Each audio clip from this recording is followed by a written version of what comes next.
Ya, memang logikanya tidak mungkin dan tidak akan tertampung semua di negeri ya, karena ruang untuk negeri ini sangat terbatas sekali dan diperebutkan dengan puluhan ribu. Jadi kita tentu mempunyai keterbatasan. Jadi semua tidak akan tertampung di sekolah negeri. Pak, tapi kan masih banyak bangku-bangku kosong, Pak. Menurut DPRD Kota Bekasi itu seperti apa, Pak? Ya Bapak cek dulu, buktikan, jangan menurut, karena kita punya data dari sekolah, ya, dari para kepala sekolah, dari ini, dan saya juga harus pegang data yang disampaikan oleh kepala dinas saya atau Pak Sekdis. Itu yang harus kita jadikan acuan. Di mana bukti ada ruang-ruang kosong seperti itu. Kalau memang ada ruang kosong tadi seandainya tidak jadi mengambil ya, bisa terjadi seperti itu. Tapi sejauh ini laporan hasil evaluasi PPDB udah masuk ke Bapak, Pak? Secara totally kita kan sudah memutuskan rombelnya itu per kelas 40 ya, 40 orang. Nah, kita belum mendapatkan hasil verifikasi terkait apakah ada yang mengambil tidak mengambil atau daftar ulang Sistemnya ya. Iya, nah kita masih nunggu seperti itu. Berarti Pemkot Bekasi dipastikan tidak ada bangku kosong ya, Pak? Kenapa? Tidak ada bangku kosong, Pak, selama PPDB ini, Pak? Ya belum tahu, kita kan nunggu. Pak, langkah konkret dari pemerintah Kota Bekasi sendiri ya. Yang dipikir tidak masuk negeri itu kehilangan hak untuk sekolah. Karena kita juga tolong pahami, tolong diingat, investasi di bidang pendidikan itu juga harus diapresiasi. Banyak juga bantuan-bantuan dari pemerintah kepada sekolah-sekolah swasta. Bahkan beberapa sekolah swasta siap menampung calon peserta didik yang tidak tertampung di negeri dan akan membebaskan beberapa atau biaya yang lainnya. Itu yang disampaikan oleh Ketua BMPR. Jadi kita harus sinergi antara, karena kita seperti rumah sakit lah, ya. RSUD kita kan tidak bisa menampung semua pasien.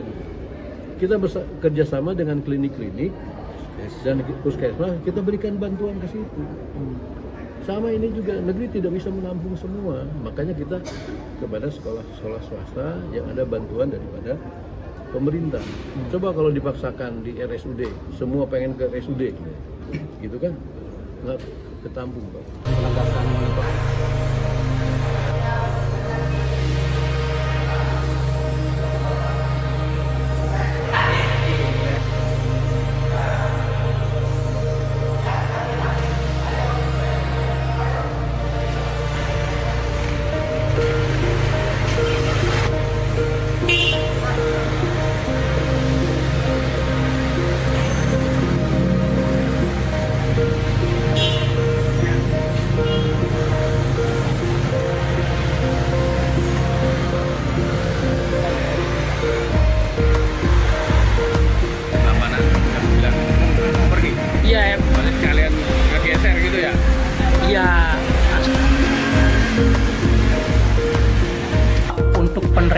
siswa tahun ini gimana Pak untuk yang mendaftar dengan penerimaan sebanding nggak Pak?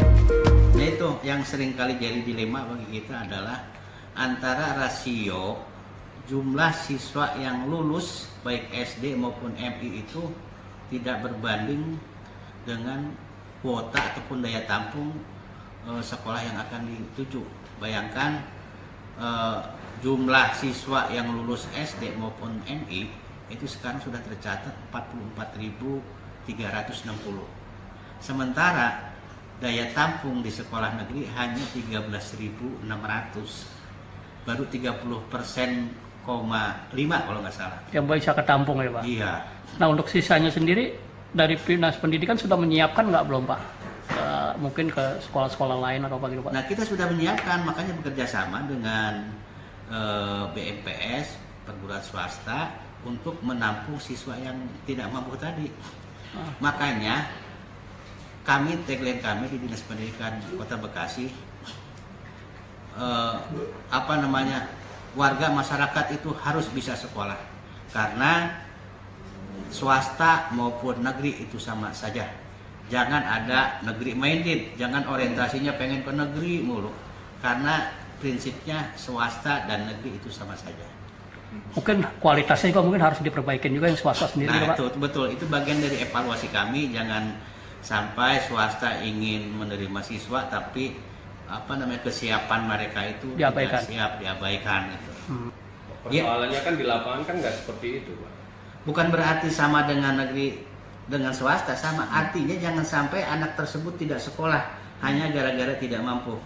Iya, karena ketidakmampuan itu mereka nggak berani masuk ke swasta karena kan embel-embelnya ternyata banyak di Ya, itu, sekolah nanti, itu. nanti kita bahan evaluasi kami dengan BMPS karena kan kita sudah ada MOU. Gitu. Artinya kan kalau memang dijamin itu kayak bukunya dijamin, terus SPP-nya dijamin atau apanya gitu. Ada nggak kemungkinan pemerintah melakukan itu gitu? Nah, ke swasta? Kita ke swasta sudah menganggarkan untuk bantuan siswa miskin sudah. Sudah menganggarkan untuk bantuan siswa miskin kepada siswa yang benar-benar tidak mampu dan belajar di sekolah swasta. Besarannya berapa sih Pak? Yang saya dapat info dari bidang bidang SMP itu 250.000 per bulan. 250.000 per bulan. Itu untuk SPP kali Pak ya? Ya. Untuk SPP di swasta ya? Nah iya, pokoknya bantuan siswa yang tidak mampu itu segitu kemampuan. 250.000 per bulan ya Pak? Pak, ini kan kerap kali kalau setiap PPDB online seringkali kisru atau dilema atau apa gitu Pak. Mungkin dari Distrik Kota Bekasi untuk menyikapi agar benar-benar fair lagi mana nih Pak? Dari awal kita sudah berkomitmen ya, baik itu Pak PJ Wali Kota maupun Forkopimda, kita sudah menandatangani fakta integritas dukungan komitmen bersama terhadap pelaksanaan PPDB. Hal ini sudah saya terapkan kepada para aparatur yang ada di lingkungan distrik untuk menandatangani fakta integritas. Nah itu. Berikut dengan para sekolah. Betul. Udah mendatangkan fakta integritas. Manakala ada temuan ataupun ada laporan, itu risiko sendiri.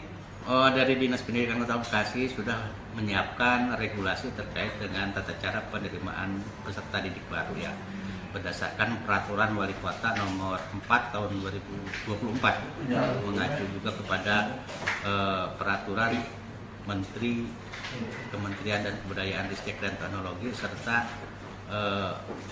Persekjen ya nomor 47 tahun 2023. Pak, ini untuk menyikapi Pak, kan ada siswa yang mengikuti jalur afirmasi tapi dia tidak masuk di sekolah negeri, otomatis dia kan di swasta Pak. Nah sedangkan di swasta sendiri dia tidak mempunyai biaya. Untuk menyikapi hal tersebut dari Dinas Pendidikan bagaimana nih Pak? Nah sebetulnya kita sudah memberikan ruang terhadap warga yang kurang mampu ya terkait dengan jalur afirmasi, yaitu jalur yang dikhususkan untuk warga yang tidak mampu. Adapun mereka yang tereliminasi manakala masuk jalur afirmasi, yaitu mungkin karena dengan faktor saking banyaknya yang kurang mampu masuk ke sekolah tersebut. Nah, seperti itu. Sehingga kami mempunyai solusi dan sudah bekerja bersama dengan Badan Musyawarah Perguruan Swasta, yaitu sekolah-sekolah swasta. Kita sudah bekerja sama, artinya anak yang tidak mampu pun bisa masuk swasta, dan pemerintah sudah hadir di sana untuk memberikan yang dengan program yaitu namanya BSM, Bantuan Siswa Miskin. Berarti siswa tersebut tidak dikenai biaya atau bagaimana Pak? Tidak, kalau sudah memang benar-benar siswa tersebut memang tidak mampu, itu harus dibuktikan dengan surat data terpadu kesejahteraan sosial, artinya sudah terdaftar di DTKS. Yang kedua, ditambah lagi ada surat keterangan siswa miskin ataupun surat keterangan tidak mampu. Nah, Pak, sejauh ini kan penemuan saya ini ada Pak, misalnya orang yang mampu menggunakan data DTTS di Dinas Sosial. Nah, untuk Dinas Pendidikan sendiri sudah ditemukan nggak Pak data-data tersebut? Sejauh ini data DTKS itu adalah wilayahnya Dinas Sosial ya. Masalah ditemukannya ada yang mampu dapat DTKS itu di luar kewenangan kami. Yang jelas orang yang tidak mampu itu bisa didaftar di data DTKS yang ada di Dinas Sosial maupun tercatat di Kementerian Sosial. Tapi sejauh ini dari Dinas Pendidikan sudah melakukan ini nggak Pak? Apa semacam kayak verifikasi gitu Pak, untuk memang benar-benar orang tuanya itu mampu atau tidak gitu Pak? Nah, kalau masalah verifikasi mampu dan tidak mampu itu ada wilayah ya, entah itu kelurahan, entah itu kecamatan. Kita selaku Disdik hanya menerima berkas bahwa dokumen itu sah atau tidak itu tergantung mereka yang memverifikasi. Tapi ada kemungkinan nggak orang tua siswa melakukan hal curang semacam itu Pak? Saya rasa dalam zaman modern seperti ini kayaknya malu kalau seandainya membuat curang bahwa dia itu ngaku-ngaku miskin. Saya Iya, pikir, padahal dia mampu gitu Pak? Iya, pasti malu lah. Tapi sejauh ini belum ditemukan? Belum Pak ya? Pak? Yudi, saya board itu board, apa board? Itu dia.